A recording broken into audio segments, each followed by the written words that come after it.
3, 2, 1. Strap yourselves in, folks, because this is going to be a good one. It's going to be a hell of a storm, isn't it, Xeno? Why didn't you tell? I could have gotten my beanie. Oh no! If you gave me a heads up that you're gonna put a scarf on, I could have grabbed my beanie and actually worn that. I'm gonna probably take it off because it's gonna get a little bit warm here with all the lights in the computer. But yeah, today we're talking Blizzard. What a surprise! Yeah, what's been going on? Everyone's talking about it. Mm-hmm. And honestly, I didn't think. Sorry, is it really gonna go this long? Is it And the answer is yes, it is going to go this long because Blizzard make it worse and not think things through. We could choose not to say something that is really detrimental to our company, but no, we're going to. Wow. It's okay. So for those of you guys who haven't been keeping up, let's do a quick rundown and let's make sure we get it accurate. So, was it a week ago, 2 weeks ago? Blizzard had this, or Hearthstone Blizzard had this tournament, this competitive tournament of their game Hearthstone, where a player by the name of Blitzchung won. And Blitzchung originated or came from Hong Kong, and he made a statement about the current situation within Hong Kong, which is not a great situation. If you haven't been keeping track, there have been a lot of protests to basically keep democracy around and against the Chinese government. And in the wake of that moment where he shouted out his support for Hong Kong, Blizzard wasn't too keen on that, weren't they? No, so we aren't really looking to focus on the political side of things. We're not looking to focus on the state of affairs over in Hong Kong and China. We are looking to focus exclusively on what's going on with Blizzard Entertainment. Mm-hmm. So, first off, I personally felt that this was a little bit of an overreaction. So after Blitzchung made his statement, Blizzard's knee-jerk reaction was to remove his title, the fact that he won the tournament. They stripped him of his prize money. They banned him from the game for a year. As far as I also understand it, they banned him from all future events, though I've not found anyone else to corroborate that information. This is just hearsay at this point. But they did ban and fire the two Shoutcast hosts that were there to promote the game. Yeah. The tournament. Yeah, so the two people that were organizing it, that were presenting the thing, that were ducking down when Blitzchung made a statement, they were fired for, I don't know what amount of time had been given. Later on, they came back and they changed it to that they've been that they're going to be fired for at least 6 months. But overall, not a great situation. Yeah. And I think that immediately in their attempt to silence what they thought was a bad thing, they kind of turned the thing around where it became very well known, where even we are talking about it today on the FrameCast, because they continue to make some very peculiar moves, especially when it came to their very late apology, especially when it came to them banning another team in a college tournament later that week. No, they didn't. Oh, they didn't touch that. They didn't touch that. Oh that. no, they didn't. They did not touch that, but they cut so basically to run that thing to make sure that we get everything right.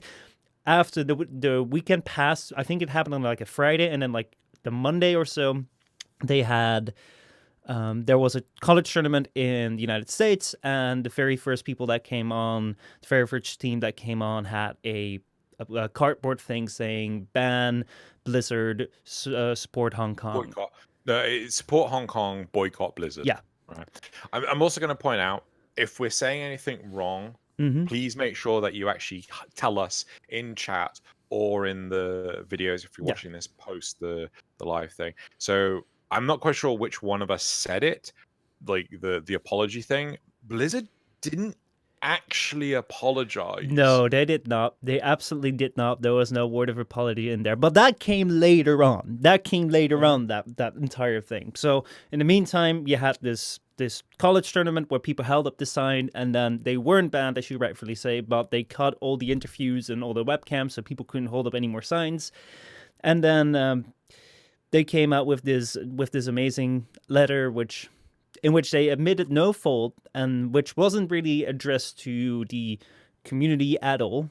It wasn't really addressed to gamers. It was more so to explain what a shoutcaster is, what a tournament is, and what these tournaments are supposed to mean. So I don't think it was necessarily meant to be read by people that were actually involved in watching these tournaments or to their own community itself. And then they also canceled today. They canceled their Nintendo Switch event in New York City. Those really? Yes, they canceled it. This is news to me. Like I've not heard this, so I'm glad you caught that. Mm-hmm. Yeah, no, it was very deliberately delivered on Friday late to avoid news. But yeah, I think it's an interesting topic. We do need to have like a certain angle because I just want to like go over some of the major facts that happened within this story so that we all are kind of up to speed. And then let's zero in on, well, where we want to enter the debate on. Sure. Okay. So other sides of this, the community's backlash, the internet's very strong negative reaction to what Blizzard did. The fact that the internet is strongly trying to make Mei, a character from Overwatch, if you don't play Overwatch, banned in China. That's absolutely hilarious. What else have we got? That apology letter that Blizzard sent out. What other crazy things have happened? Yeah, it's the call to protest at BlizzCon. And the website, oh god, Loz sent me this website. The website that asks game developers to publicly release their information. I've put it in chat and I'm going to paste it to you as well. So it's about like the Gamers for Freedom. So what angle do you want to like tackle this at first?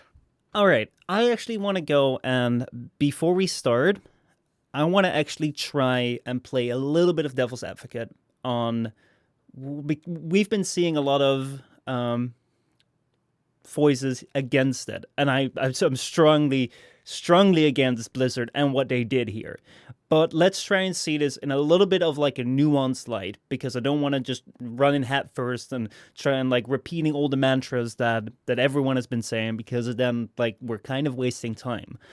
I want to try and take a look at how this might have been done, and what are some things that come up with me when I see something like this happening from a content creator point of view, from a streamer point of view, and then also see why I'm so thoroughly against it. So to explain it like this, when I'm creating content, I never really go into politics or drama or any major conflicts. That's not because I don't have an opinion on them. That's not because I don't think that they're worth mentioning. That's also not because I am afraid that people will have ideas or that people might disagree with me, or because I don't support it. The thing is that I create content which is supposed to be fun. I want to create fun YouTube videos. I want to create fun streams where we just hang out and have fun with things. And at the same time, during this FrameCast, normally we talk about Warframe or other games, and I just want to talk about games. It's like, cool, let's talk about that. Not everything is going to have to be about politics. Not everything is going to have to be about these hot button issues, especially when a lot of people can be very conflicted about it and not really open to discussion. Now, some things are a lot more sensitive and controversial than other topics. I do think that the support of democracy is something which I really, really endorse. Free speech, I really, really endorse. When you're trying to take people's freedoms away, I think that is a really bad move. So that's something that I would never silence. So from that standpoint, no, it's not that I don't want to talk about it. It's just that whenever someone comes out, I've had last year where a streamer came out to me and was trying to disrupt my professional relationships with Warframe, and I was like, I could address it because it's a really bad thing that's concerning me, and I thought it was a really weird thing that was happening. But at the same time, I never addressed it because I don't think that these things are worth bringing attention to. I'd much rather bring attention to having a fun time within Warframe, talking about a new update, or doing a FrameCast about an update, than talking about some negative things. Because after all, we all come here to have fun. So, from that point of view, I can understand that if I'm organizing a tournament and people come in after they win, they're always going to say what's on their mind and whatever they feel they stand for, and they just want to do like in one single like burst and in one single shout without like having without it being like a measured discussion or anything related to the topic of the game at hand. I can understand that you're not very pleased with that. That's not something that which like the platform isn't suited for. That being said, I think that by trying to get rid of the discussion, you're basically, even if you made it intended, taking a stance, which maybe you did not intended, but it really looks like you're taking a stance, which is one that I don't support. At the same time, if this had happened before, then we might have had an example. I don't think that it has happened before. And I don't think that if someone came forward and made a statement on climate change, that they would have been banned in the exact same way. So I can understand, but I think it is super overreacting. And if it was just under that motto, but it is looking like it's making a stand, making a stance like pretty like clearly.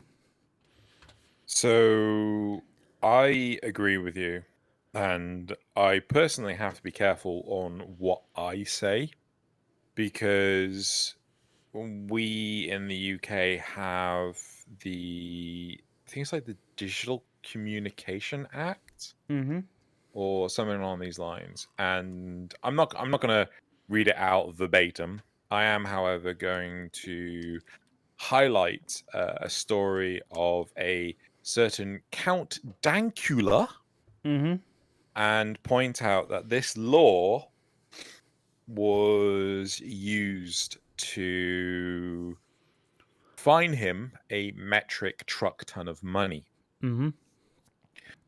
At no point in time did anyone come forward and said that they felt to be the victim of what he was doing. I cannot go into detail about what he has done, simply because I don't want my words used against me. I mean, I can explain it for you if you want to, because I don't live in the UK. So, do you guys not have anything equivalent to the? I'm not too worried about it. I'm just explaining Fair a enough. joke. So, basically, what he did was taking a very edgy, dark joke in which he referenced a Second World War, made a Second World War reference towards the Nazis, and it was portrayed as a joke. It was put out as a sarcastic joke video, and yeah, it was an attempt to make something the most hideous thing that he could ever see. He ruined something perfect, and by making it align to that, and that was supposed to be the joke, and he got sued for the joke.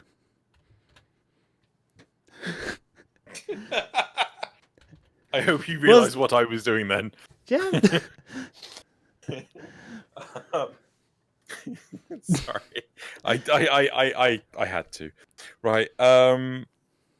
Yeah. So yeah, he made a what the UK government considered, or the UK judicial system considered an inappropriate use of the public platform known as the internet, and it was considered a hate crime. So he was fined a metric truck ton of money. Now, I don't agree with what happened there. It means that people can readily take offense to what has happened, and in some light, it can be seen that the reason why Blizzard. The reason why Blizzard. So I'm so used to saying the reason why Blizzard did this is because they wanted to avoid any form of offense, right, to people that could take offense from it.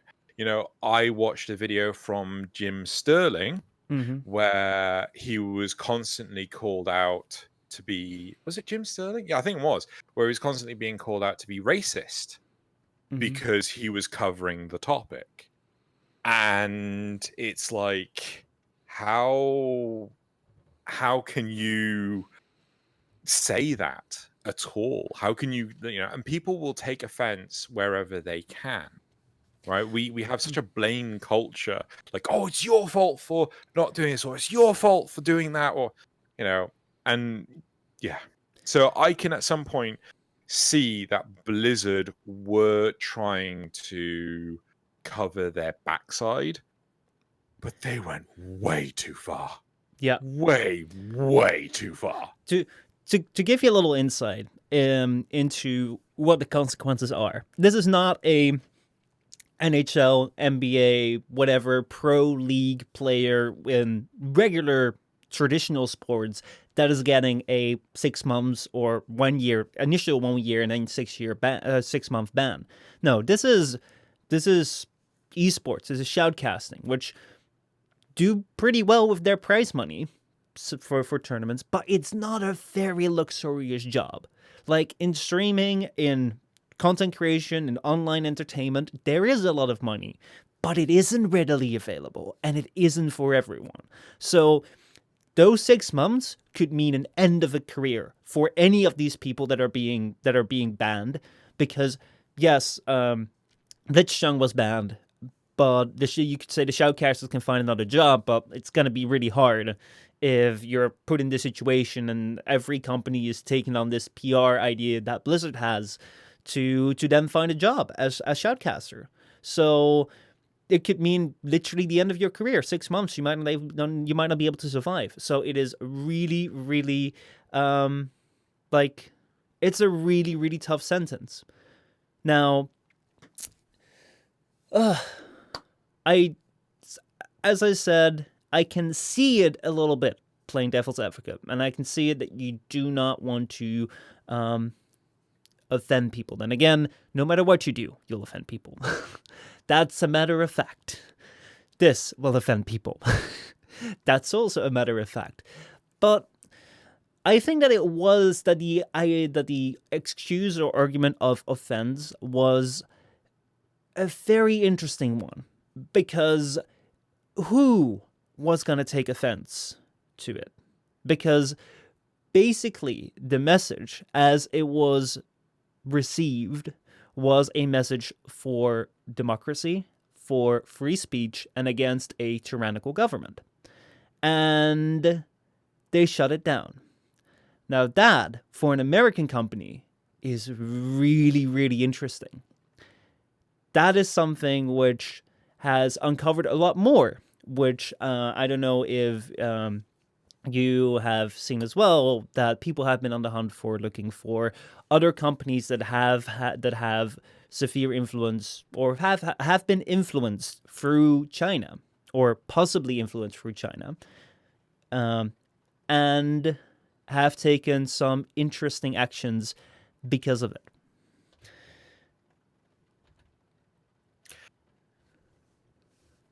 I think that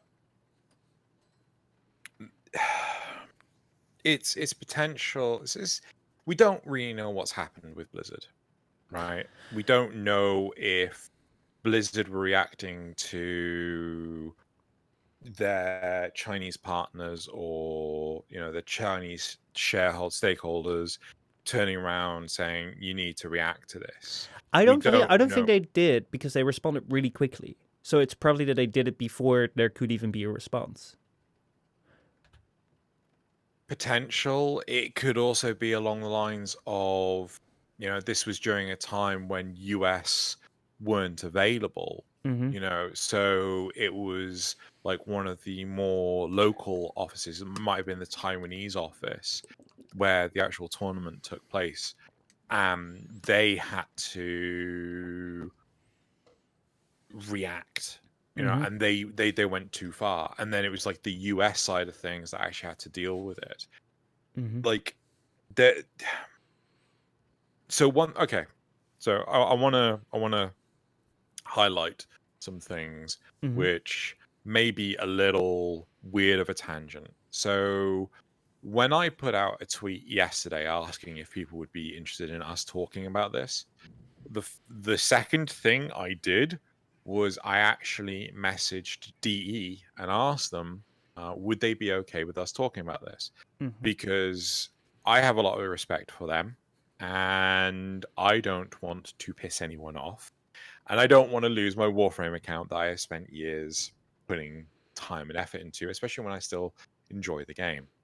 However, I put a long time into my Battle.net account. I have played nearly every Blizzard game out there, and genuinely, from this shit show, as in what Blizzard have done, if they were to ban my account, I couldn't give a flying fuck. Yeah, that's something that I'm actually interested in, because you actually play a lot of their games, or have played a lot of their games. I've only installed Battle.net to play Destiny, and thank God Destiny is off it now. Yeah. So how do you feel as a pretty experienced veteran World of Warcraft player, and any other games that you're playing or played which were Blizzard property? How do you feel about that, especially when you have these games which were, or maybe still are, pretty close to your heart, and then this company doing this thing?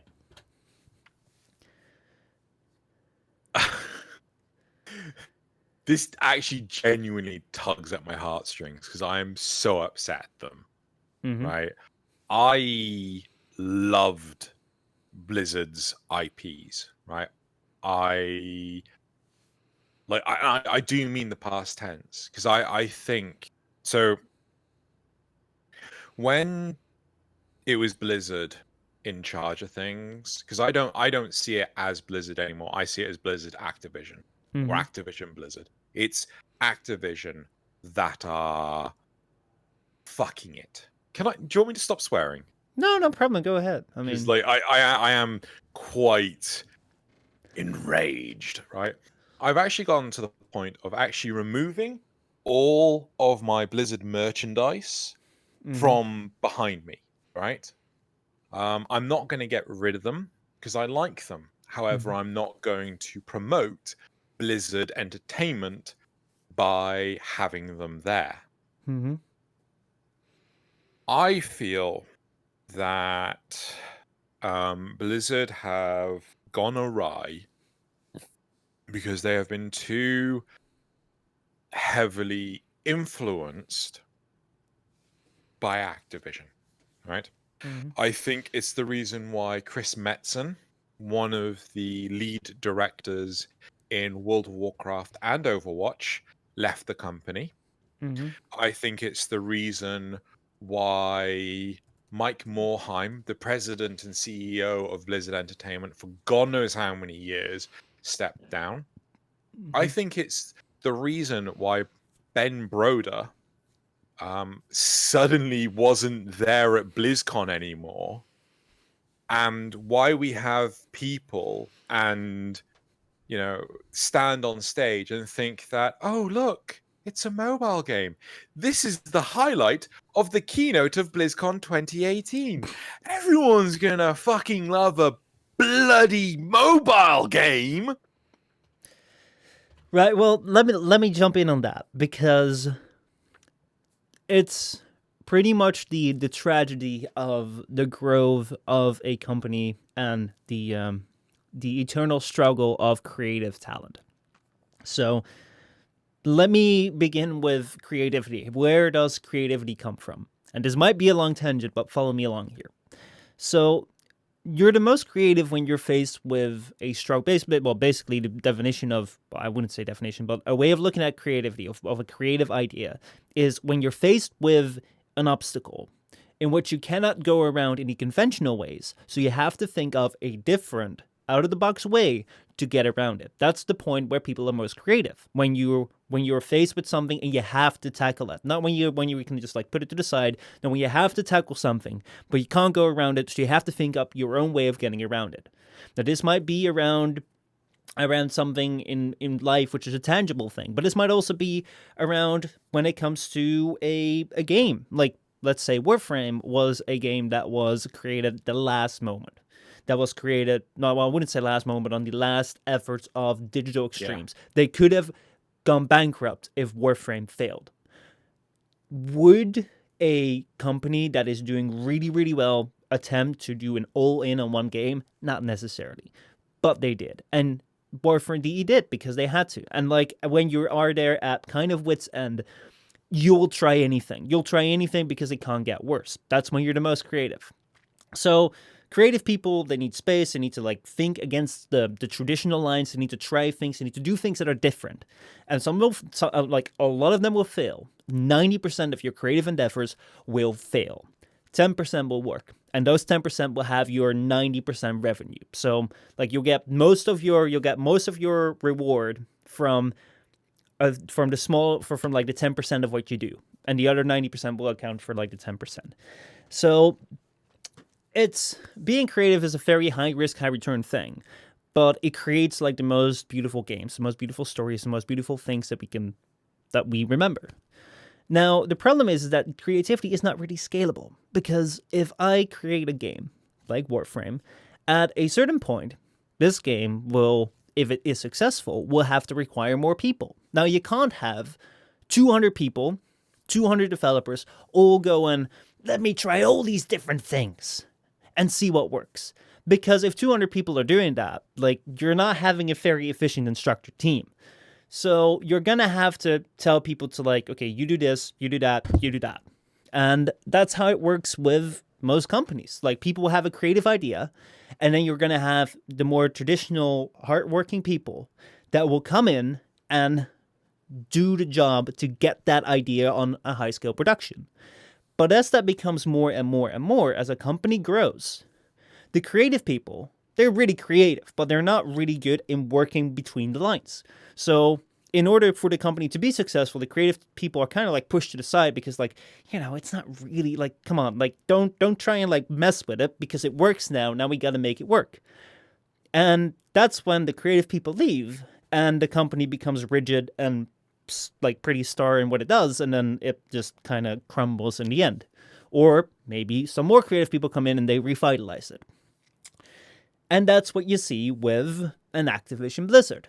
Why do they decide to announce a Diablo Immortal on their BlizzCon, which is a mobile game? Well, it's not a really good idea if it's a PC audience. It's not really a creative game, brand new game, if it really looks like other clones out there. But, as I have seen today in a video by Jim Sterling, which I would recommend you guys watch, a single player, a single individual in Australia spent over $220,000 on a single Transformers mobile game. All by himself, this person spent $220,000 in microtransactions on this game. Over how long? I'm not quite sure. I'm not quite sure whether this person even has the wealth to do it. Maybe they have this money to just throw at it. Maybe they don't. But this was announced by the developer itself on a developer conference where they said, you gotta build microtransactions within your game structure because the amount of profit you can make out of them is endless. Sorry, so how much was it? 220,000 Australian dollars, which equates to about 150,000 US dollars. No, I'm just like, so let's assume that this is over the course of 5 years. That can't be that. Like, do we know how old this game is? Do we know what It's just a simple Transformers mobile game, which isn't too special according to Jim Sterling, and it's just like the time savers. That's what they spend it on.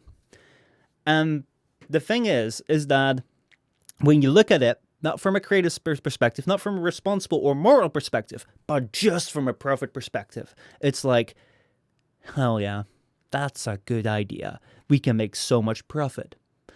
It's not creative, it's not moral, but that's the way they look at it because they want to make money. And if you look at it from that perspective, a move to silence free speech in order to be more in a more favorable condition within a country with a lot of inhabitants, with a lot of potential money and revenue, makes a lot of sense from that point of view. But it is completely immoral, I feel. So the game's called Transformers Earth Wars. Mm-hmm. Like, seriously, you just do a Google search for what you got, Transformers mobile game, and you can. The game's only out since 2016. Yep, it is absolutely mad. And this is the idea of whales, which is like, this is why mobile games are so interesting, because people do not go out and buy your game for $60. No, they're like, these games are manipulating you to continue to pay up for the speed ups, and then little children or people that are prone to addiction or prone to spending money, because there's tiny chunks of money every time, they'll throw the money at it. That's 6.1 thousand Australian dollars a month. Mm-hmm. And we don't know whether that person, maybe that person was Elon Musk and was able to pay it. But most likely this person may not be able to pay it. Maybe they have a addiction disorder. Maybe they're in very big debt. And instead of coming out and saying, hey, we have this person that spent 150,000 or 220,000 Australian dollars, maybe we should watch out that this doesn't happen. Or maybe we should check in with this person. No. They're proudly telling this on a conference, saying, look at this. We got one person to spend 220,000 Australian dollars on our single game. So go in mobile games and put in more microtransactions. That's more than I earn in a month. Yeah. And that's just a single user on their game.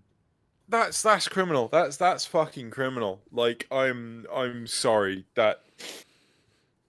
Christ, there should be some kind of cap, right, on how much you can spend a month.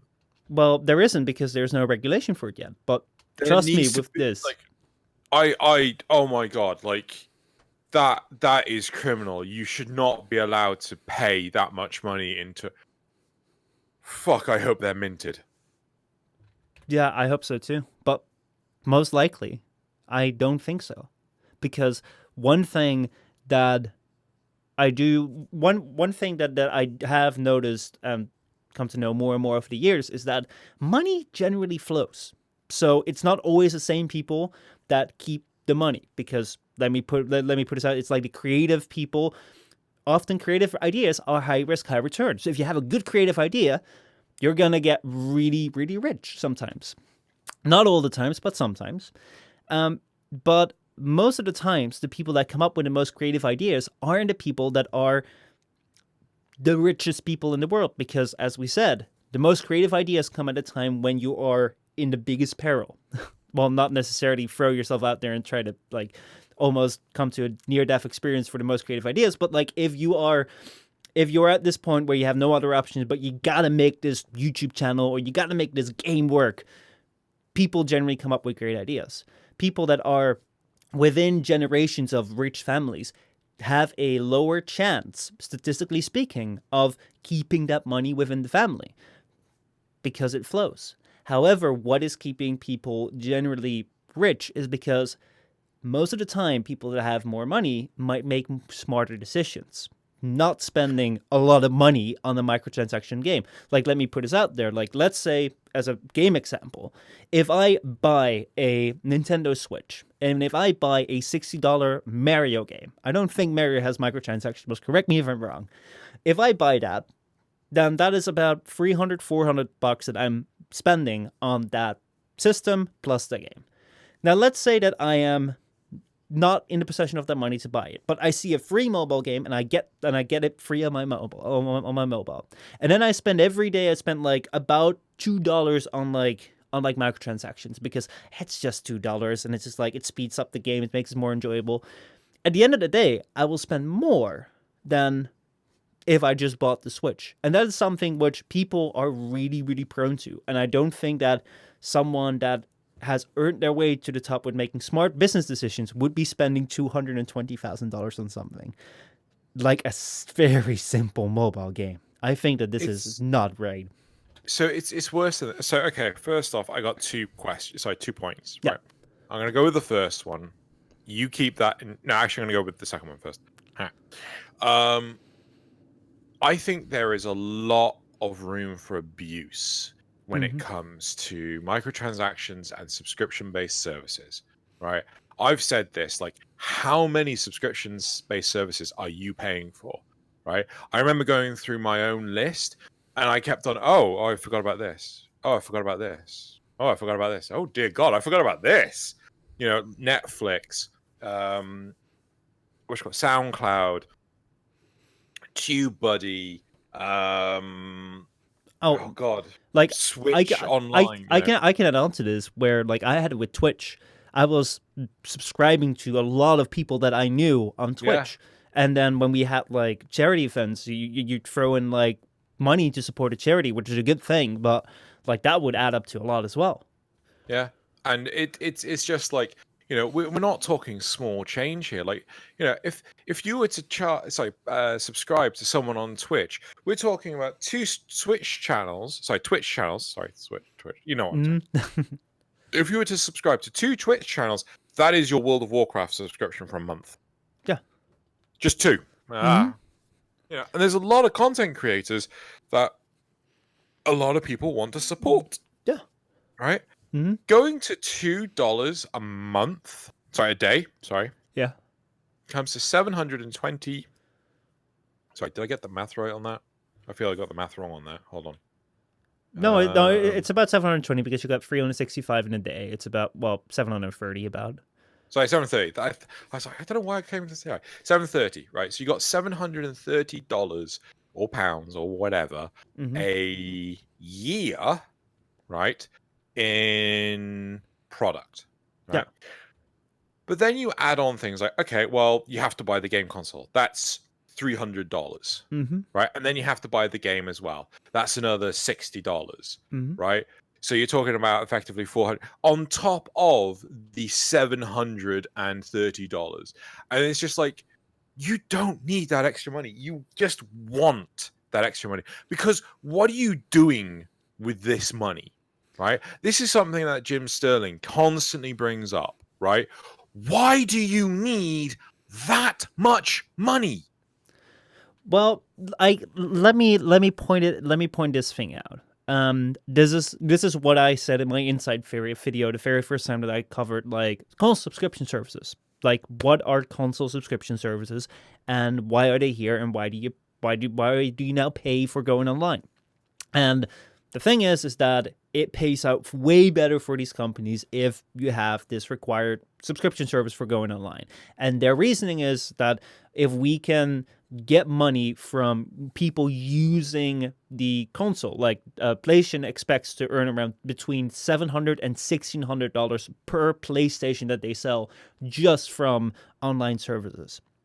Which means that they're making far more money from you owning the console and using it than you buying it, which was initially Sony would only make money from you buying their PlayStation. And that would be the profit that they got, the profit that they got from that sale, that would be the money they made. And maybe from licensing games or like selling their own games, they would make some money, but it wasn't a lot in like from your individual purchase. Right now they're saying because we're expecting to make this, we can make our consoles cheaper. So far, I haven't seen that. And I do think that there's partly a good thing for it. If you look at Warframe would not be allowed to exist in the way that it does if it was just a sale. It was like $60 for Warframe. Then Warframe would not be able to continue the game development as it does right now. It would not be able to develop for 6 years, and we would already have Warframe 5 by this point, or Warframe 6, because that's the way they did it. However, it comes into a very interesting category, or a very interesting place when you're talking about, well, is there a limit on microtransactions? Is there a limit to how much you can spend? And no, there isn't. And basically, one thing, like, I want to bring this up before, like, I hand it back to you, is that I was playing this game called Epic 7, and I've talked about it on this game, and I really enjoyed it on this podcast, and I really enjoyed it, but I've uninstalled it because this game basically was a turn-based game, and it looked really nice. It was like a sort of kind of anime game. It was really fun to play, but like the movement was very basic. The attacks were very basic. The animations looked alright, but it was very basic. You basically did one single thing all the time. There was no real voice acting. It was a very basic bare bones game. But still, it was riddled with microtransactions. So where you go and buy a Mario game, which hopefully will not have microtransactions. Let's say you buy a game that doesn't have microtransactions. You spend $60 and you get a pretty nice product, a really good crafted thing which you spend your money on and hopefully is worth the money. But most of the time, mobile games, and increasingly games like Anthem, are games that are released at a bare minimum and will then pay over time, and there's no limit to how much you can pay for a set quality which might be less than a $60 game because it ships free. Like, they're so, oh my god. This let's bring us back to Blizzard, and this is a mission statement and a half. So many publishers, developers, whatever, they go for the minimum fucking effort, right? Not just the minimum viable product, no, just the minimum effort, right? Because the important part of an MVP is the viable part, right? Like, oh, if we spend half an hour making a game, right, and then put it on social media, then, you know, there's going to be plenty of poor saps that are going to pay like $5 towards the game. Oh, look, thousands upon thousands of dollars for half an hour's worth of work, right? Mm-hmm. I don't understand why there aren't games that mimic DE's development model, right? Why must mobile games be the cheap pieces of crap that they are? I wasted hours. Like, so I try really hard with a stead hard rule of I will not put money into a mobile game, right? I have failed on a number of occasions, mostly with the likes of Clash Royale, but that's rarely, very, very rare. I put hours and hours into the Raid Shadow Legends game, right? I set up I'm just going to say this. I set up the Nox emulator on my PC, and at one point in time I was having to work from home for a week because I was so ill. At the same time as I had my Mac in front of me, I had the emulator up on the top monitor, and like I would just start it off and then it would just autoplay itself. Like I must have racked up hundreds of hours on that game, not spend a single penny on it, to achieve nothing at all. Well, I had the same thing with Epic 7, which was a game that could play itself. But I want to jump in on something that Reku said. He said, I shouldn't be prevented from giving money to developers I want to support. Opinion from a venture capitalist. And he says, well, I'm trying to play devil's advocate. And see, I want to bring up the point against a little bit against what you're saying with Why can't every developer be like Digital Extremes? Why are they all pushing the minimum viable product? Well, No. The important thing, not the minimum viable product, the minimum effort. The minimum effort. Well, I see. Like the hard thing that I want to. I, I was about to say I want to touch on, but then that gets really weird. But the thing is that I don't know what these people do. So I don't know whether this was all that they could do, whether this was the least they could do. So I don't want to assume that with no knowledge about the team or no knowledge about the actual product, because we're talking more general products this time. However, the thing is that you're allowed to give your money to whoever you want to, and you're not obligated to not give it to someone, and you're not obligated to give it to someone. So if games are made that you don't like or people don't like, but they continue to support it with money, yeah, what are they gonna do? The thing though is that with the idea of the minimum viable product, with the idea of like the least amount of effort to get something in return, I want to bring up the example of YouTube, because that's a place that I'm really familiar with, and I think that aligns pretty well with this situation as well. That is that I've been spending 3-4 years on creating YouTube videos, and I put a lot of effort in making them as good as I can. And I'm really glad with everyone that watches them, but I haven't made a single dime. Then there are also channels that will go and take a Reddit post. They will go and copy that all into text-to-speech and make a 10 to 20 minute video every day of Reddit posts just being read out by text-to-speech. For some reason, Google recommends them, and a lot of people watch them, and they make a lot of money. Think about reaction channels. This was a bigger thing a few years ago. People just sit and watch other people's videos for the entire length, and they just put it up 4 videos a day of them just sitting watching videos of other people. Full-length videos of other people. People subscribe to them. YouTube recommends it. They make a lot of money. And it's like, well, the creative endeavors that you're talking about with Warframe is one that is very successful. They don't always work. They're very scarce in working. However, the things that these low effort things prey on is not investing a huge bunch of effort into one single thing like they did with Warframe, or I try to do with my channel. Is what they're trying to do is try and find the magic thing that works, and then like shoot out as many attempts as possible, and whatever works they stick with. And some could say that that is a more efficient method, because as a result, I've been working for 4 years. I haven't made money from making videos, but other people have made a lot of money from making these very simple videos.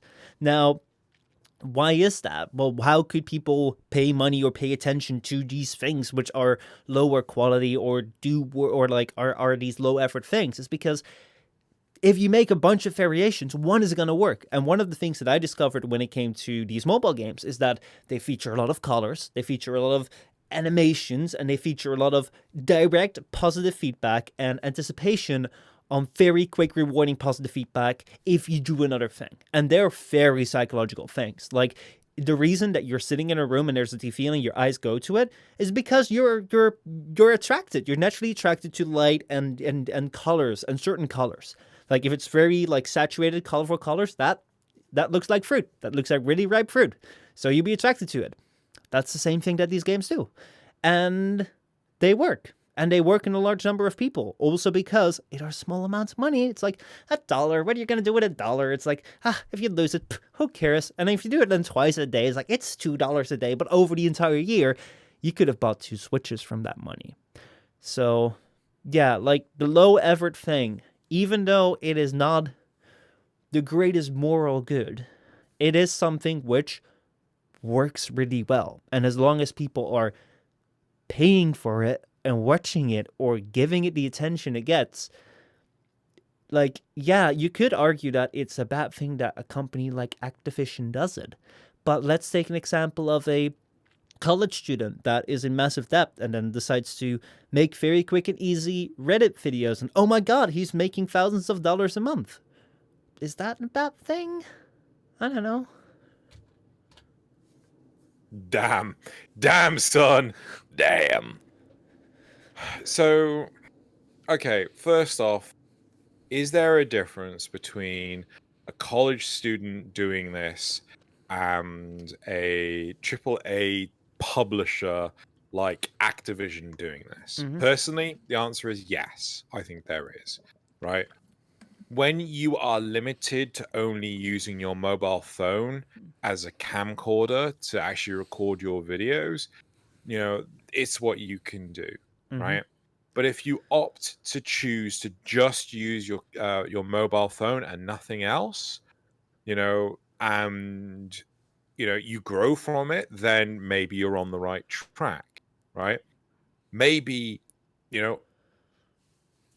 pushing it up higher gives you the opportunity, like to get like a proper webcam, or to get like a DLSR camera, or just to improve the production. You have greater opportunities, right? You could, but if you want to maximize your profits, right? If all you care about is making money, I mean, the thing that really rattles my cage, going back to Blizzard, is Activision actively stopped the development of a StarCraft first-person shooter, right, in order to do Overwatch 2 and Diablo 4. Or was it just the Overwatch 2? Did they stop? No, they might have stopped StarCraft for FPS and Diablo 4 in order for an Overwatch 2, right? Overwatch doesn't need a fucking 2. That is just getting fucking greedy, right? Oh, look, Call of Duty's not doing so well. I know, let's release a second Overwatch. Why? The old one's not that old. The first one's not that old. Yeah. Right? I don't know, man. And but Overwatch was minimal effort for such a top quality, high selling product. The fuck it was, right?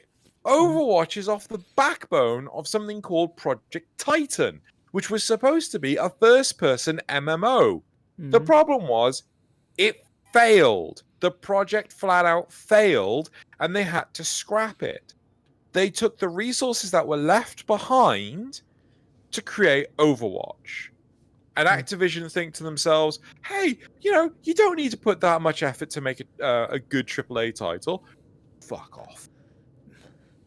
Yeah. It's... I'm not passionate about this in the slightest. I don't know. No, absolutely not. I don't hear the slightest hint about that. No, I think it is, as I said, it's a very... as I said before, it's a very different way of thinking. I think that when a company gets to that point, a lot of creative minds have either moved out or they are very well kept in their cages in order to not stir up the entire company. And I can understand that you want to make as much revenue as possible when it comes to leading a company and being responsible for all the payouts to your employees, and being responsible for their livelihoods, and being responsible for the future of the company. You never know what the future will behold. But you can't really sell out your moral ethics. You can't really sell out your... The thing is that, like, let me put it like this: you may be able to release a low effort game, then you save your money on the game, on the development, but it costs you in consumer trust. And that is something which I think Blizzard, bringing it back to Blizzard, is something that cost them dearly. After their apology, which they wasn't really an apology and was very conflicted by another tweet in China, their stock went up back again to the level that it was. But no, it's higher. It's higher. It's gone higher. It's gone even higher. Yeah. But the thing is that this cost them a lot of consumer trust, which may not be in the price right now, which may not be seen in the stock right now or in the direct sales. But I tell you that I will think twice or 3 times or 4 times before I see a game with Blizzard on it and think, I'm going to buy that. I don't think I will. And yeah, hopefully more people will. Because I don't like them very much. Yeah, it's so if the best image to look at for like Blizzard's stock level is the 5-year one. If you go to Google and you type in Activision Blizzard stock, you can actually see the stock levels and everything for Blizzard and how they've done and stuff. And just before just before the BlizzCon announcement, it was worth $83.19 to the share, right? As soon as they announced bloody name of the game, Diablo Immortal, it dropped like a stone. And it's been low ever since. But since this whole China thing, it has actually been going back up, which is just mental, right? It is absolutely crazy. I think Michelle's in the process of trying to sort out his camera. Yes, I'm trying to see if we can get the stock Okay, on so screen. we still have a Michelle. Right, here we go. Now it's been really clear for a while now that Blizzard have been phoning it in, right? The latest World of Warcraft expansion is just awful, right? They people complain about Warframe's RNG. No, fucking WoW's RNG is just utter garbage, right? Mm-hmm. They actually, you have to get loot out in the real world in order to actually be able to do raid. It's a crock. Then you actually have, what's the name of the other game? StarCraft, they couldn't give a crap about. Diablo, they've pretty much just slammed into the floor and said, shut up. Overwatch is dying, right? Mm-hmm. Overwatch is really heavily dying because no one's playing it. Fortnite came out, that's it. Overwatch is dead. What else is there? And then the keynote. So let's not focus on Diablo Immortal, but the big announcement from Blizzard last year was that they're remaking Warcraft 3. Mm-hmm. And it's like, why? It's because to create something new, you must be creative.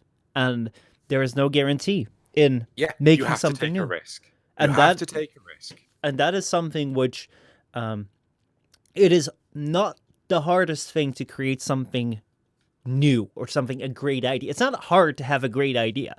It is harder to actually realize that idea. Then it's even harder to, if you have realized that idea, to bring it to the attention to people. Then if you've brought it to the attention to people, it's even harder to make people like it. But it's insanely harder if you've made something that people like to then make something new that they like again. Look at the Star Wars movies, which is like, they made their original trilogy. People loved that. Then the prequels came. People loved that a little less. And then they're doing whatever they're doing now, and it's a mixed bag.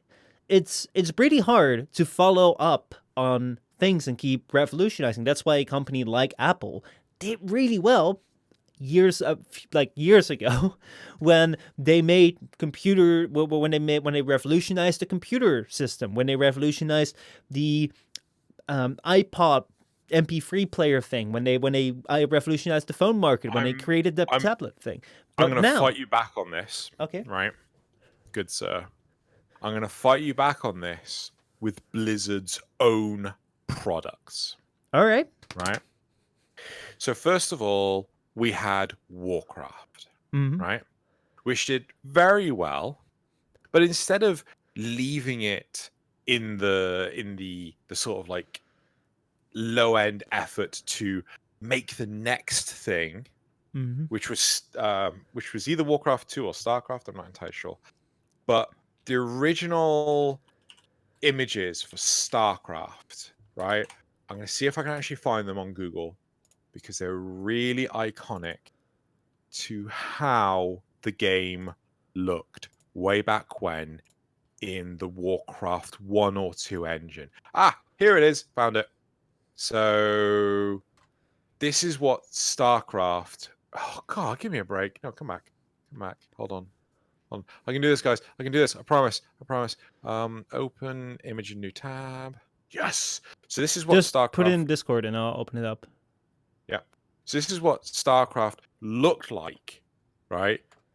Right after the backbone of whichever Warcraft it was, 1 or 2, right? Really bright colors, right? Exceptionally bright colors. And that isn't what they were trying to go for, Mm-hmm. right? You know, they wanted it to be more serious, more sci-fi, more everything. And then now StarCraft, I don't know if you can find that one will do. So if I go open a new tab, and I'll send this to you as well. Go. All right. So this is what they ended up with StarCraft. It looks so much more realistic, right? You know, it's so much more down to earth, not gigantic, bright colors, as if it was out of as if a Teletubby bathed on on my monitor, you Mm-hmm. know. And they took it to the next level, and nearly every Blizzard game has been a triumphant success, right? You know, until Blizzard left Vivendi, where they had pretty much free reign to do what they wanted, but they still had to produce products. And then they decided so they had a partnership with Activision, and Activision were going to be their publisher, but they couldn't tell Blizzard what to do until they suddenly started putting in things like the real money auction house Mm-hmm. for Diablo 3. And there's less and less content in World of Warcraft.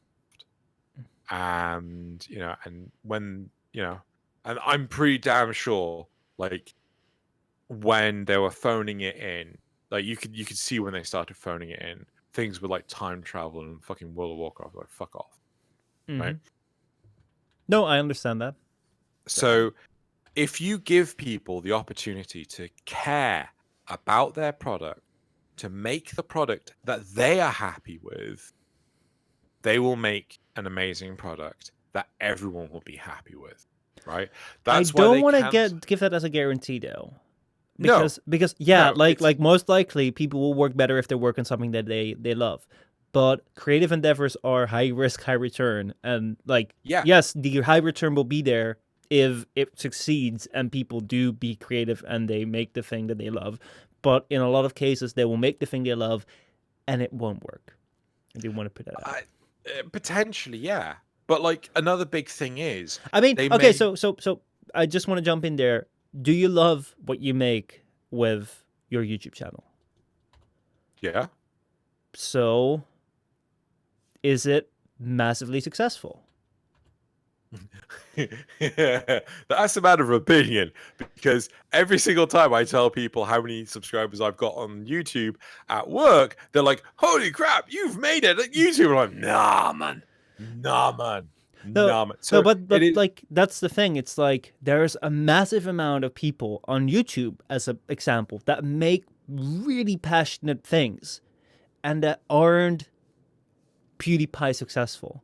And yeah, and as you say, there are different standards for being successful. But mm, like, I do want to make sure that it's clear that it's like it's not a guarantee that if you make people do what they love to do, that it will be a success. It's a greater chance that people will put in more effort if they like what they're doing. I will 100% give you that. But okay, like, yeah, sure. I, The I, message I'm trying to mhm, convey is that if you are happy with the end product mhm. that you have made, right, you will do better. right, than a product that you don't care about. Mm-hmm. I mean, 100%.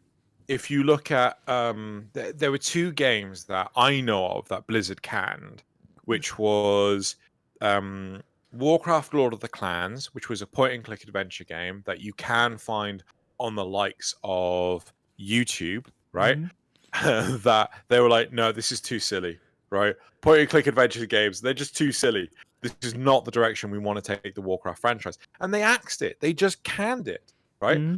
And then there was StarCraft Terran Ghost, right? Which was originally supposed to be like Metal Gear Solid, right? Mm-hmm. And then they started, oh, let's put in like Battlefield 1942. That's a game that everyone's liking at the moment. And then they sort of sat down and looked at it. It's like, oh, what is this mess? And they axed it, right? It was supposed to come out on the PlayStation 2. They just axed it Mm-hmm. because it was. But Project Titan couldn't get it to work. They axed, and then we got Overwatch, and that is apparently fucking amazing. Yeah, well, I do largely agree with you. I do want to watch out that we're not looking for confirmation cases, because like I feel that the Kuvalich system in Warframe is going to be better. I'm not quite sure than the Kingpin system that they originally showed, but I think it will be. However, we could have said half a year ago that there were people very passionately working on a Kingpin system, and then it got axed. And then they used the remains to create the Kuvalich system. So you don't, like, I don't think that we can necessarily say that in all cases it will be bad. In all cases it will be, it is a bad idea to axe something. So I do want to, someone says, well, Overwatch is entertaining, but they give in too much into censoring for their characters. It's like, would Titan have been as successful as Overwatch is? We don't know. And like, I just want to put that big asterisk there, because it is very easy to say, like, I do believe entirely in that you should make people do what they love and you shouldn't axe it. But it isn't a magical world where that always works. So here we don't know why they axed it for a No, start. we don't. Right. But had they been able to produce the game that they wanted to, Mm-hmm. I think that maybe it wouldn't have been as successful on the initial launch as Overwatch, Mm-hmm. but I think many, many more people would still be playing it today. Was, on another topic, was the Battle Royale the original thing that the Fortnite creators wanted to create? Or was that the Save the World, and then they adopted the Battle Royale? And Yeah, what so became massively more popular and brought them a lot more success? yet you say that, and they are hemorrhaging players. On the initial launch, Overwatch, oh God, Overwatch, Fortnite had 250 million players, Mm-hmm. right? As of active players. As of, I think it was a couple of weeks ago, they're down to like 67. Just Right? 67. Yeah, just 67. Only 67 play. No, 67 million players. Oh, what's the difference, man? No, but What's the the thing is, difference? Well, it's like, I mean, I think it's to be expected that some trends die down. And I think that we are also experiencing that with Warframe, and we're experiencing that with different games. It's really tough to remain relevant. But then again, I mean, we can talk about what would have been, what is, and that's like a really fake discussion. Let's jump back to Blizzard. I saw someone talk about the China manipulation being everywhere. That's something which really got my attention for this thing, where because of a policy within a country, a different country, a international corporation acts in a certain way which would be deemed, or could be deemed, amoral in the country that it originated from or anywhere else in the world. I felt that that was a very concerning thing, especially when it comes to removing things, especially when it comes to naming things according to the way that they perceive it and not according to the way that other people perceive it. I do also want to point out one of the things that you brought up earlier is that even though like it really concerns me when it comes to when I hear about it that like American companies are being manipulated by the Chinese government, that sounds really scary. On the other hand, one thing that you said was that before this podcast you checked in with Digital Extremes because you wanted to make sure that they were all right or that there wouldn't be repercussions of you doing this podcast here. Mm-hmm. And when you brought that up to me, that you contacted them, I was initially surprised and I was a bit confused about it because personally, I see myself as an individual entity. I see myself as a individual, standalone business, which is what my channel is. And I want to be, as part of my business plan as it is, as honest as I can be. And I want to be able to say whatever I can to be as truthful as I can towards my viewers, because I think that within the ideal that I have, I think that truth is the most important, and I will always want to speak the truth. And I don't want anyone impeding on that.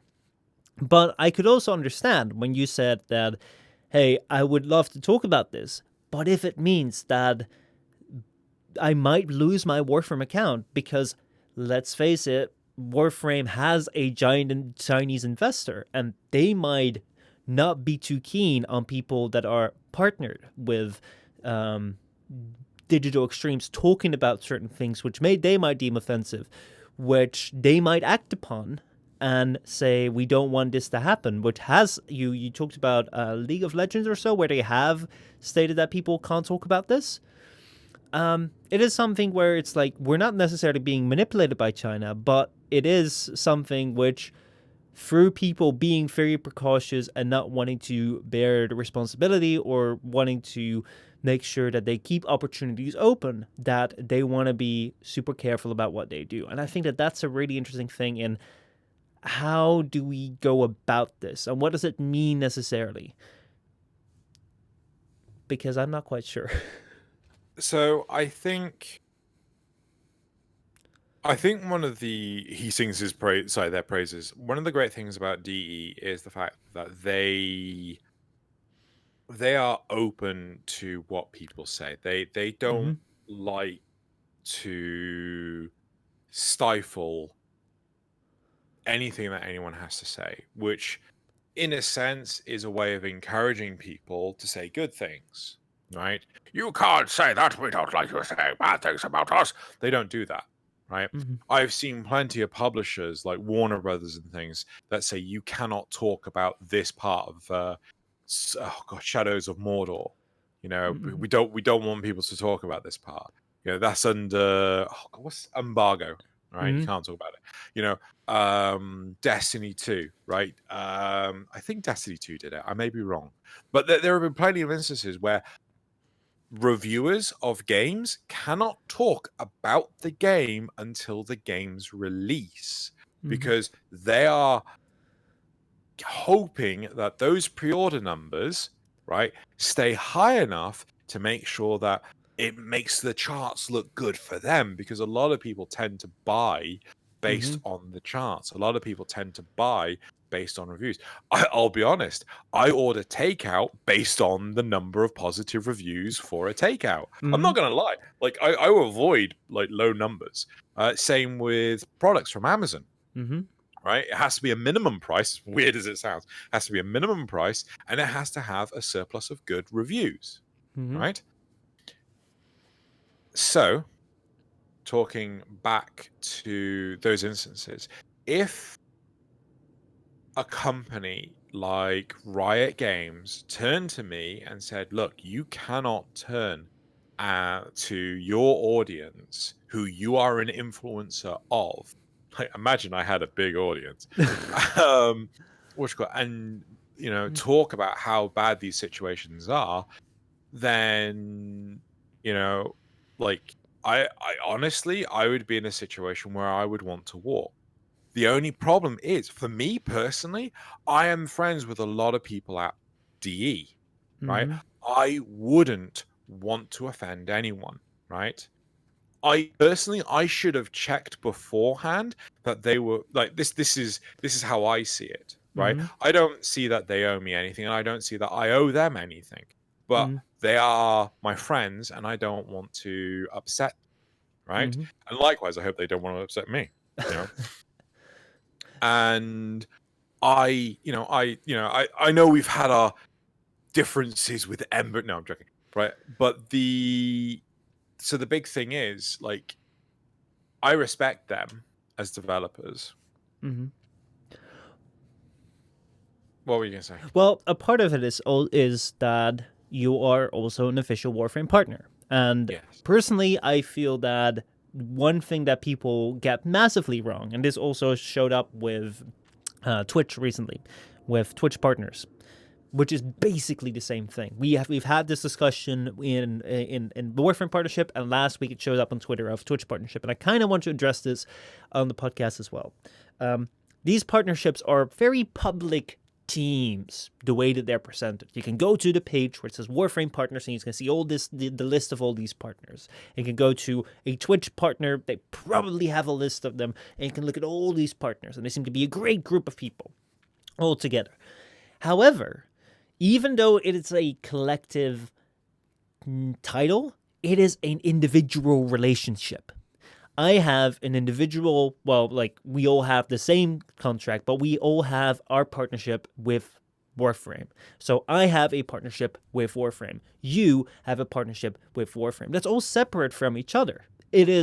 We have a professional relationship with the company Digital Extremes or with Warframe, and because we're in such great numbers and because it works well, they have this one umbrella term, which is Warframe partnership, just as Twitch has Twitch partnership. When people then come around and say, hey, why is this person a Warframe partner? Why is this person a Twitch partner? Because last week the people were talking that Twitch partners that don't make numbers should be removed from the program to make the program like the small elite that it was. And we've had that same discussion about Warframe partners. The thing is that it is not a group. It is not a elite selected group that is like, here, look at the council of Twitch. It's like, no, it is people that have individual relationships with that company. Most of the time, the relationships aren't like a one-to-one where people like talk with their rep all the time, but it is their business relationship. No one, except for them, has business with that. I don't have business with your Warframe partnership. You don't have business with my Warframe partnership. Neither is that the case in Twitch partnership. So the only parties that affect that are the people that are involved in that partnership, either Warframe or me. And if either of us don't feel comfortable with it, we can end it. So I do want to make that clear when it comes to partnerships, is that it is something which has been really weird in the public eye sometimes, where it's like, oh, it's to be this group of elite people. It's like, it's not a group. It is not a group. I made the same mistake. I thought it was a group of people too. I thought it was a group of people that we could socialize and band together and create cool things with.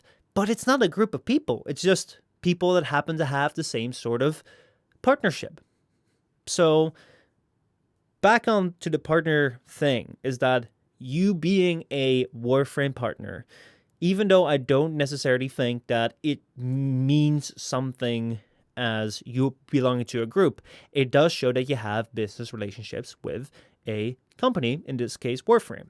And if it would mean that a investor of Warframe would have problems with one of their partners speaking out against certain things that they don't like, then they might have a decision to make where either they have to kick the partner or they have to see negative consequences from the investor.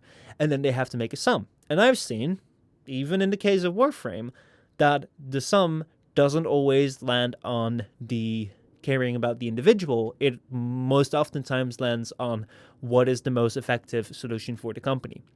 And like, on that point, I can understand that you would be wise to check whether it would have repercussions. Because if you want to continue your relationships with Warframe, then that would be something nice to know in advance. That said, I also pointed out when you brought it up that if Warframe were to say that there would be consequences of us talking about it, I would talk about it irregardless because I stand by myself, Yeah, and I I will mean, stand for my individual morals. yeah, like if, as I said, if Blizzard turned, like, I mean, I think that it's a unique case by case basis, Mm-hmm. right? If I've done it before, I've done Articulate Atlas, right? I sent it to DE and I said, are you guys cool with me releasing this? They said that they weren't entirely happy with the type of content it was, but they're not going to stop me from releasing it. I released it, and then ultimately I decided I wasn't happy with the type of content it was. Mm-hmm. I'm not even sure if I've pulled it now. And likewise,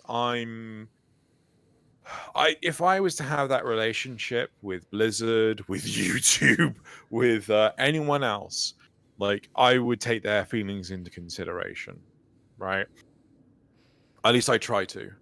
Mm-hmm. But at the same time, I can appreciate that there is this more professional relationship had with the shoutcasters and Blizzard, with Blitzchung, and the contract he had, and he knew that he broke the contract. He spoke about this in a post shitstorm interview, Mm-hmm. and he said that he was sorry for the ramifications given to the shoutcasters, because, like, he knew he was going to get himself into trouble, but he didn't know that he was going to get them into trouble. And that's the sort of thing that I consider, right?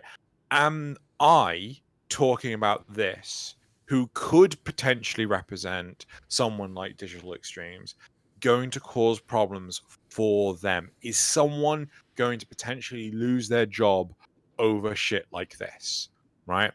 And I think for us, for DE, for the relationship they have with their partner, that isn't an issue, right? But there are instances where it is an issue, and take into consideration Blizzard, they could have handled this a lot easier, Mm-hmm. right?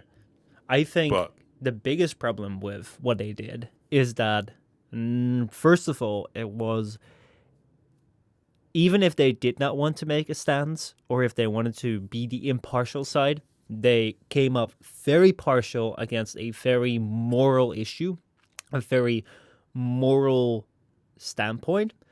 And afterwards, their actions have been very, very, I would say, they haven't been very truthful, especially when there were very mixed messages from many channels. There has not been an apology. There is, the way they've been about it has been very sneaky. That even if you were to try and act and try and believe in good faith, which I'm trying during this debate to do as much as possible, because I don't want it to be a 2 hours where we're just like, oh yeah, they're bad, yeah, they're really bad, oh yeah, they're bad, even though I do think they're bad. But that wouldn't be productive. I do think that because of the way that they handled it, it's really hard can to yeah. I want to jump on something that you said earlier. It was the first point that I never got to, because honestly I completely forgot what the first point was.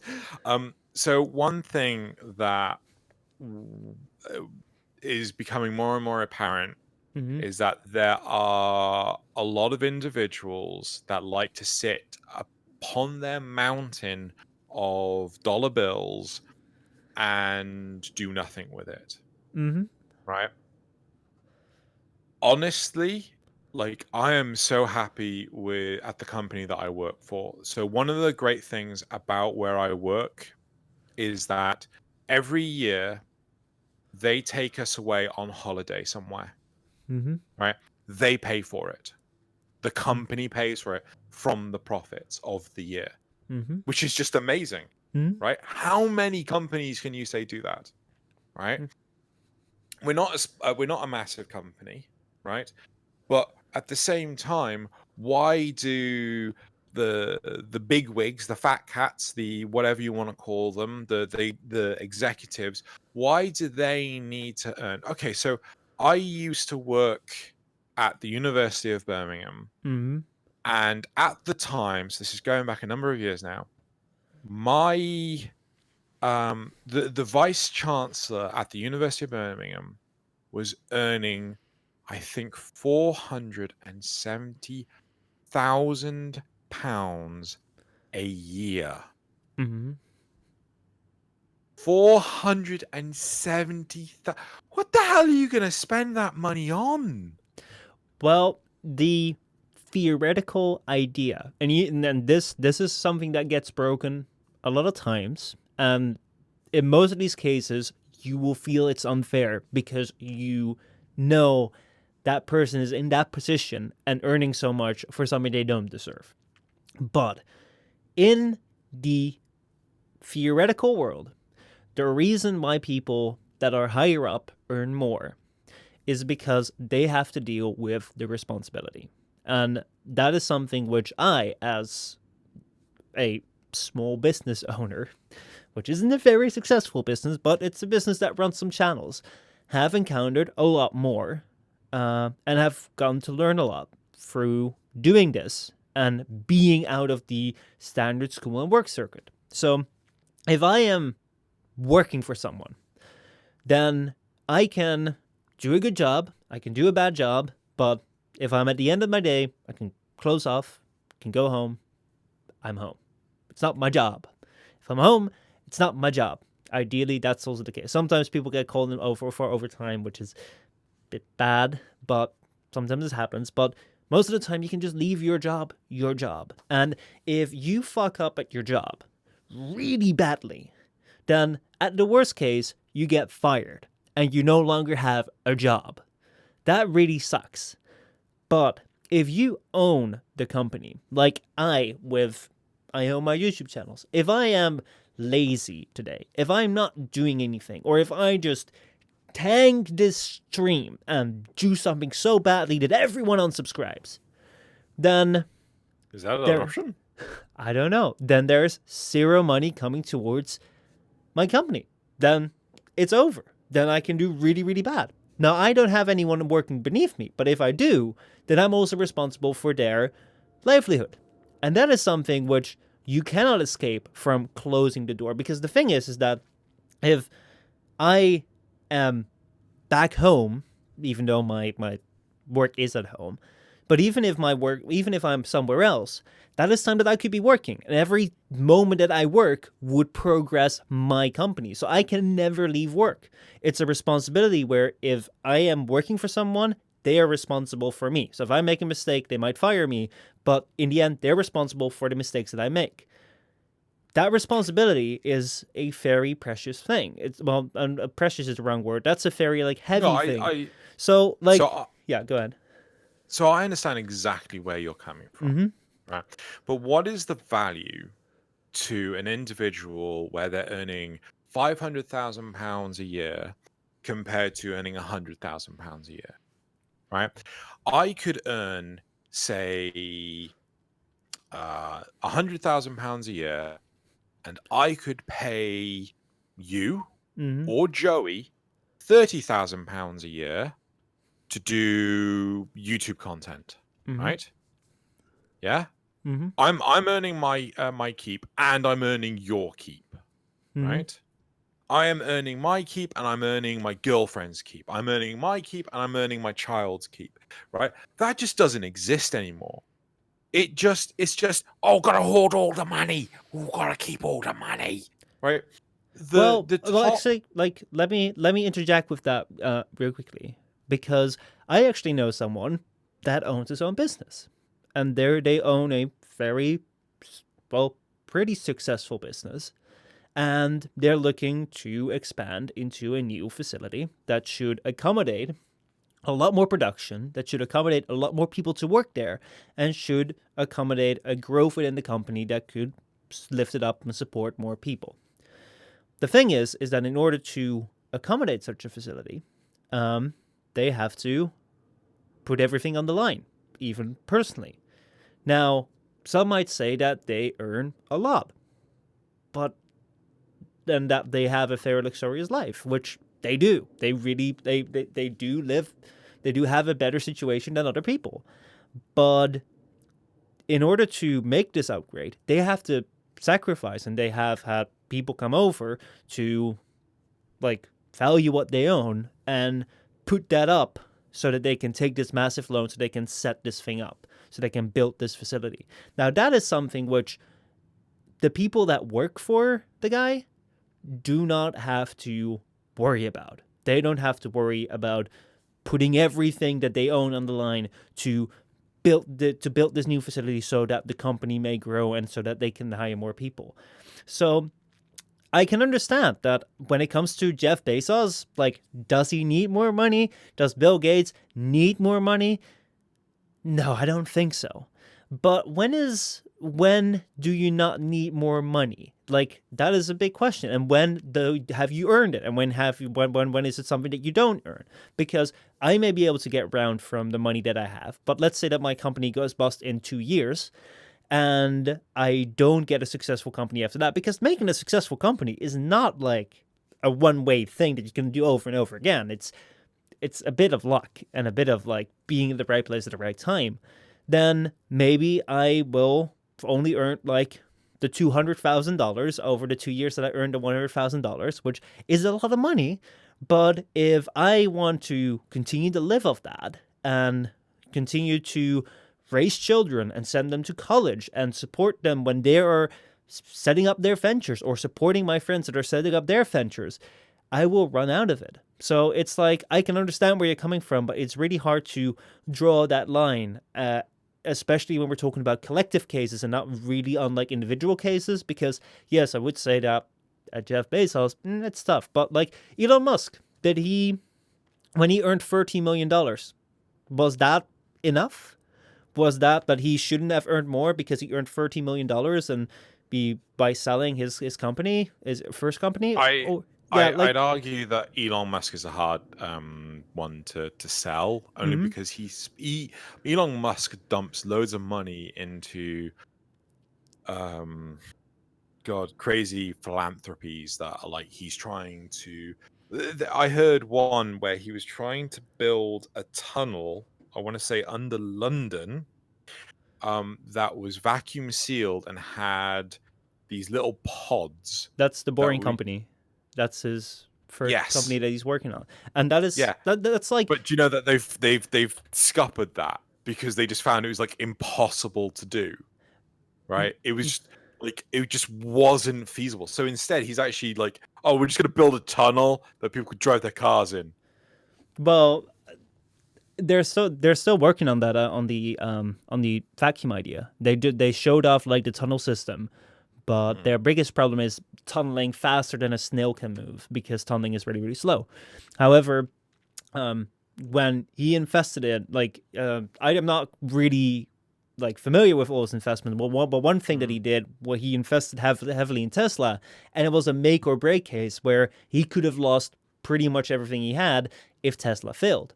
And it's like, should that be the reason why you get your money? It's like I can understand, like giving back is a really good thing, and you hope that people do it. But at the same time, like, can you imagine how stressful it is if you are the partner of Elon Musk and you have children with an Elon Musk, and your partner is betting everything that he has on like another project, and it might mean that your children like will have a tough time going to university, maybe? It's like, it's not a really nice thing. It's like, it's really tough. For this argument, I think we should stay away from Elon Musk because we just don't know the situation.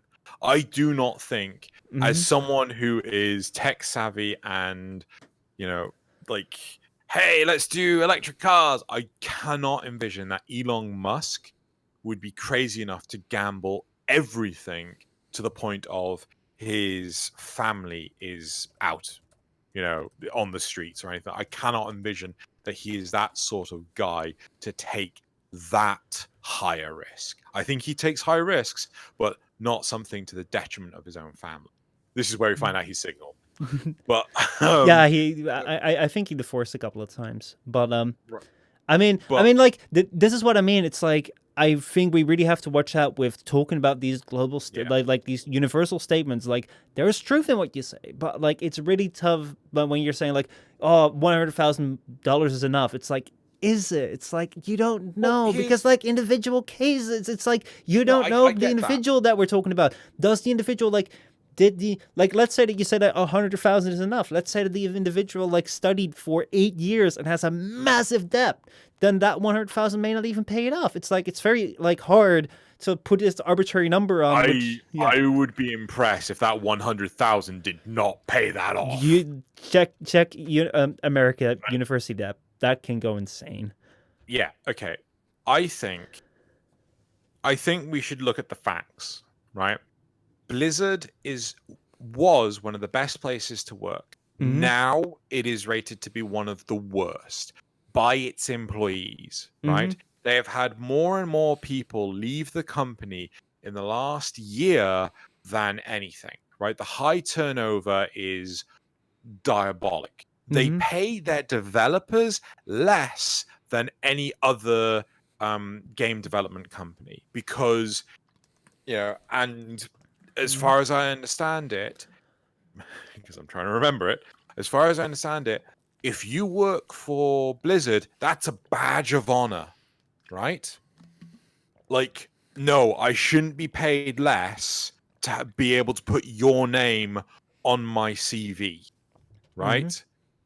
Mm-hmm. That's a really bad thing, and I think that that is definitely going to hurt the company because they may not be paying the wages, but they are paying in reputation and trust. And that's going to decay over time really fast. Because, so here's the big thing, right? Here's the big thing. Oh, no, you're getting paid less, but you have the reputation of working at Blizzard. Well, what the fuck is that earning them now?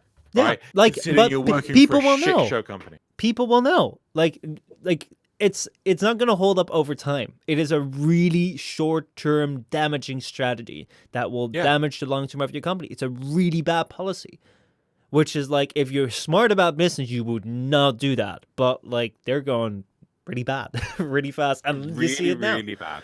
And like this is one thing when it comes to like the stock goes up right now because they make their apology, which I don't think is an apology. No one thinks it's an apology. No one thinks it's an apology. But it's like investors are going to be, oh, yeah, all right. And I mean, they're not seeing a huge drop in sales now, I think. I don't know. Are you kidding?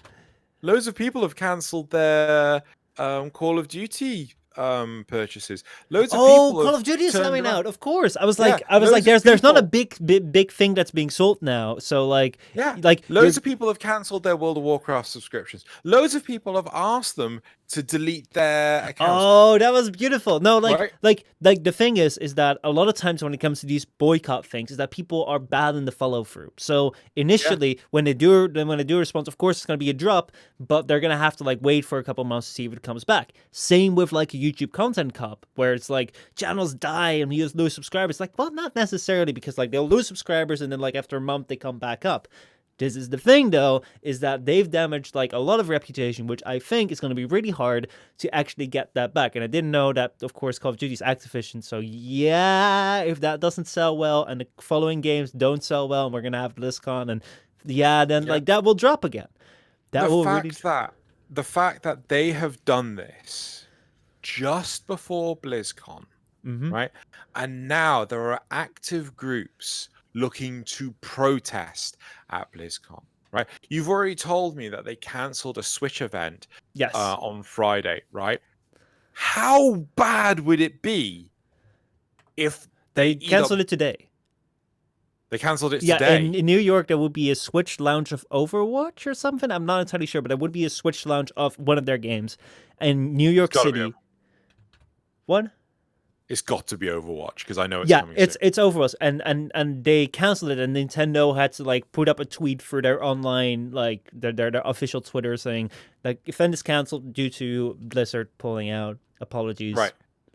So, like, the whole thing is that at BlizzCon, there are people there that are organizing to protest simply by having an umbrella, right? Mm-hmm. Because apparently that is the symbol of, well, basically the protest happening in Hong Kong, Mm-hmm. right?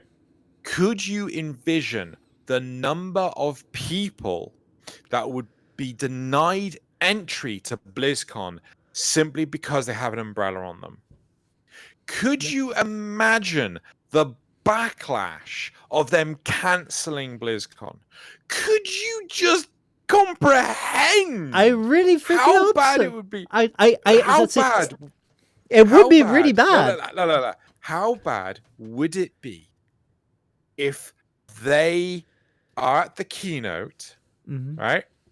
They've got the opening ceremony, and then loads of umbrellas open up.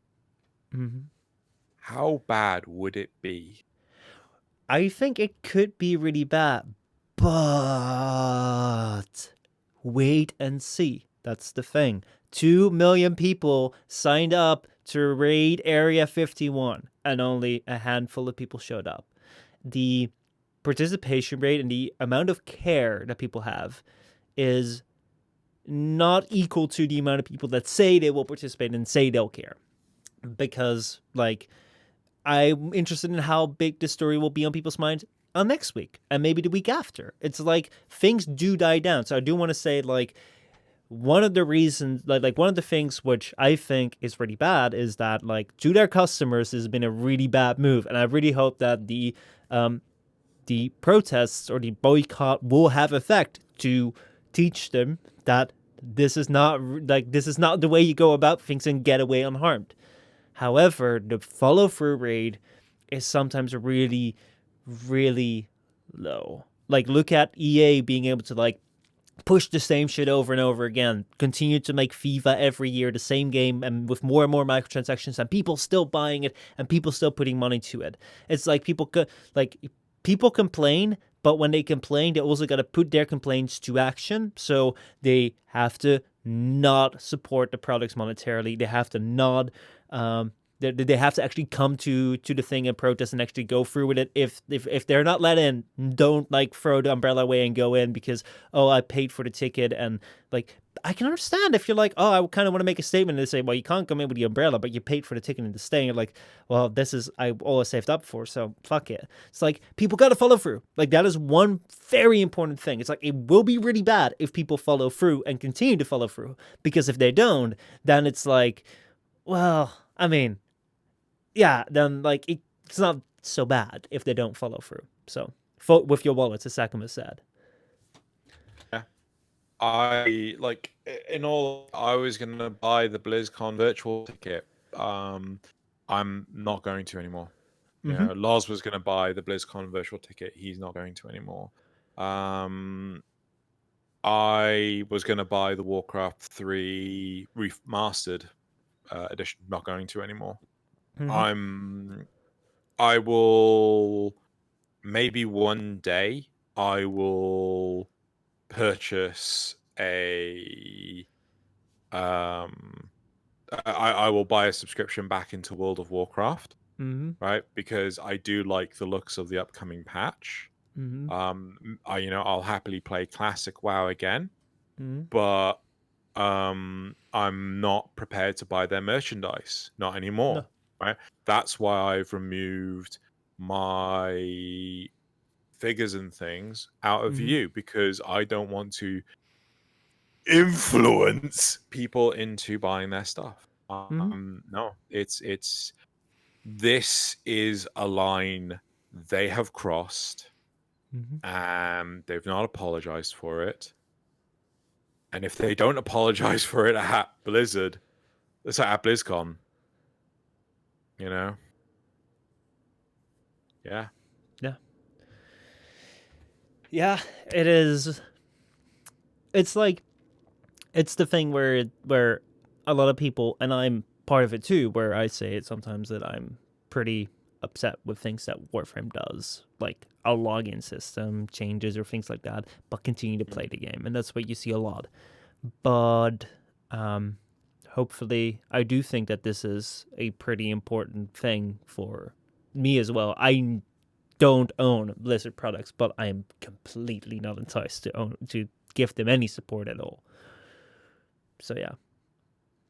No. I in all honesty, I just envision, oh god, what's the name of the thing? Bungie.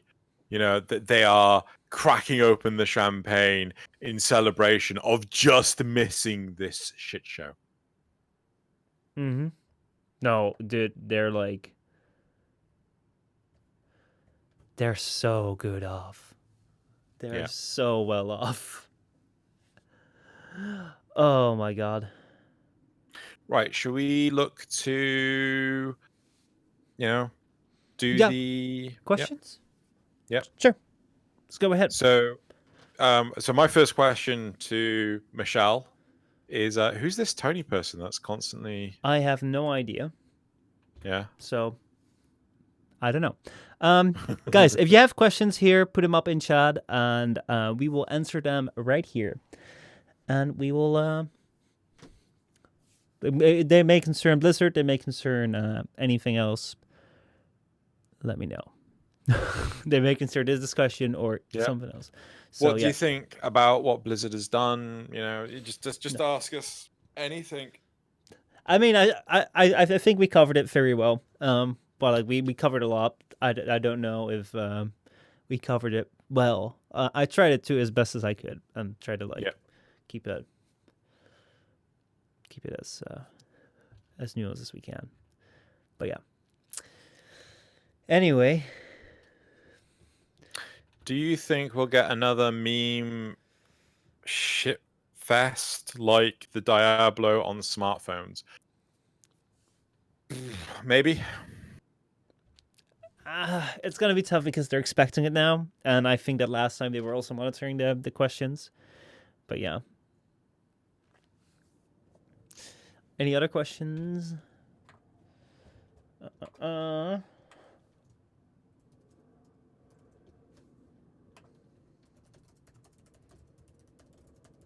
don't think so.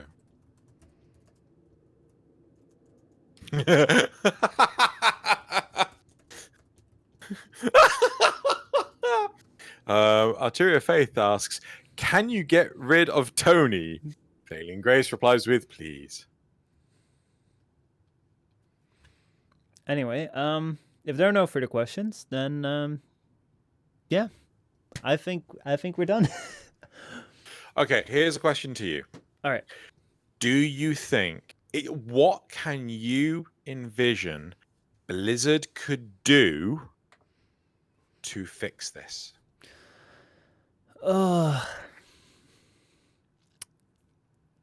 That is a tough one. Because I feel that to the consumer side of things, they would have to at least apologize and admit that some of the things they did were wrong and not be in conflict with what their Chinese account is saying. On the other hand, that might cause like a lot of problems with their China side of things, which, yeah, I don't know, man. Like, it's a tough situation. I'm not a PR person, but yeah, that's tough. How would you do it? I have taken action after those insults. Good job. Go ahead.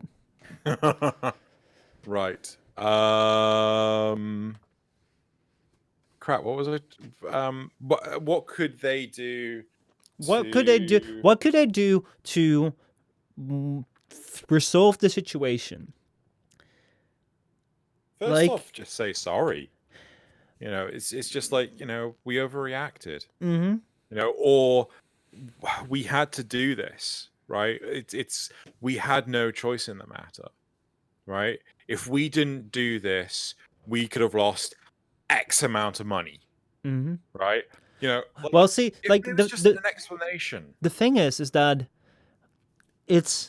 there are they've already been almost condemned in the public court, and they have taken a side which would appease some investors. If they were to apologize and say they did something wrong, then being sincere and having a sincere apology might make things better, but would never fully redeem them, I think, right now in the public's court. But that would come over to the people that they pleased as, hey, we're not doing this. So you'd kind of be pissing off both sides. I think it's a really tough one because like they decided to like I don't think I don't know whether they actively sided with one side. It really feels that way. But if they actively chose to do it, then the sacrifice they made for that, they would pretty much like undo, and they would just have a shit show on both sides. Don't you think? No, I agree. And I mean, like, as Thalian says, like, if they just admit it's for the money and stop saying it's our policy, then, you know, that's the first step. I completely agree with this, right? I mean, in that apology, they turned around and said multiple times that, you know, every voice matters. Hold on, every voice matters, yet you're stifling this one. Yeah, no. That's hypocrisy.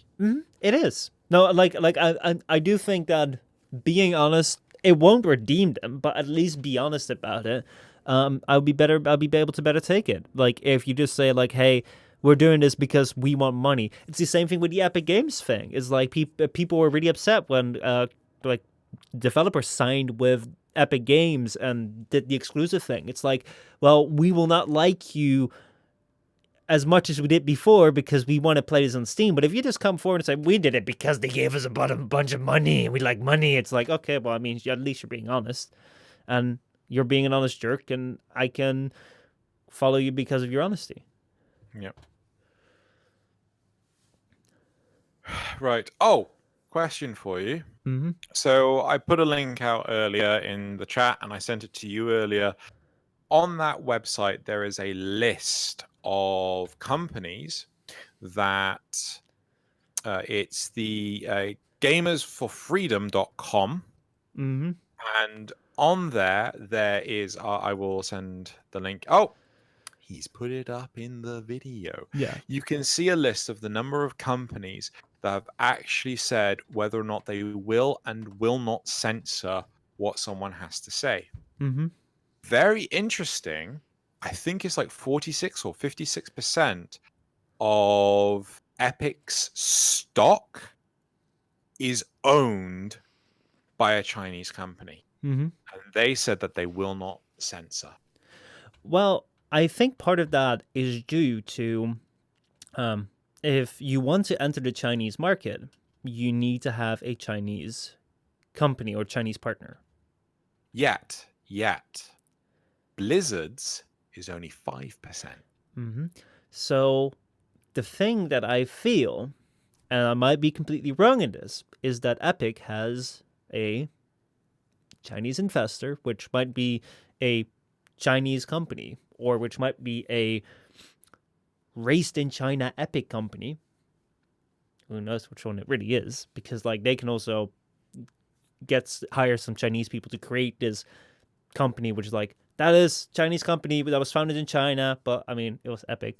But even if it is a Chinese company, Epic, I feel, has made so much money, as you see they're throwing around with their Epic Games Store, that they might not be as dependent on the Chinese market or on the investment of that company as someone else's.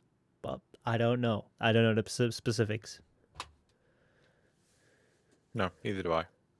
Oh, it's Tencent? Oh, yeah, Tencent is the Chinese company. Okay, well, then it's probably either... I mean, like, it was just for a tweet, I think.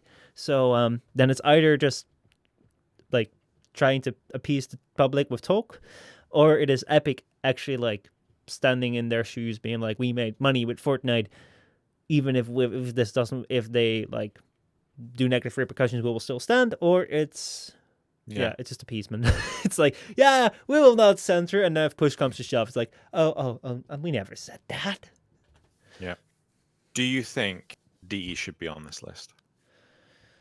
Uh, I will tell you, I would rather DE not be on this list because I don't think it's fair for developers to have to out themselves like this. see, it comes back to like the reasons where it's like, I mean, I'm like, we didn't necessarily talk about the political situation in China. We didn't necessarily talk about what the Chinese government does, what the Hong Kong protesters do, and where we stand. We don't necessarily like go into discussions on that. I don't talk about these things in my videos. I don't talk about a lot of things in my videos, and people might say that's censorship. Or if people start this discussion on stream, you might shut a discussion down and be like, let's change topics. Is that necessarily because we're censored or controlled by China? Well, in my case, I'm not. But it's just because I feel that there is, in some cases, a place for discussion. But in most cases, they're very complicated topics that you won't be able to figure out in just 15 to 20 minutes of just loose internet talk. And during that time, I'm just out here to have fun. I just want to play some games. I just want to have some talk. It's like, I just want to have some stream.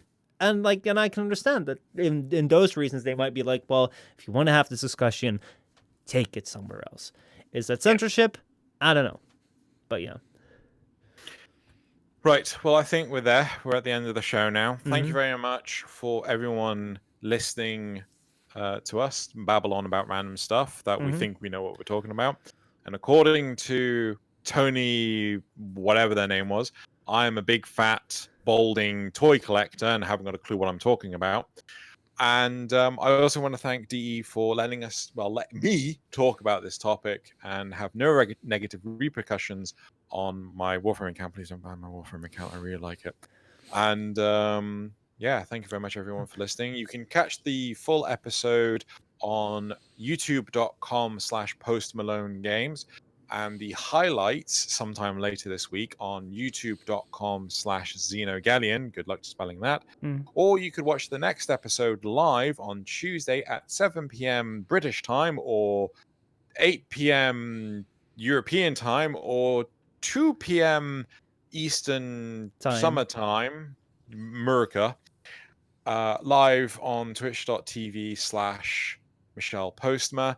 And of course, you could also support us on our Patreon channels on patreon.com/Michelle Postma or patreon.com/xenogalleon.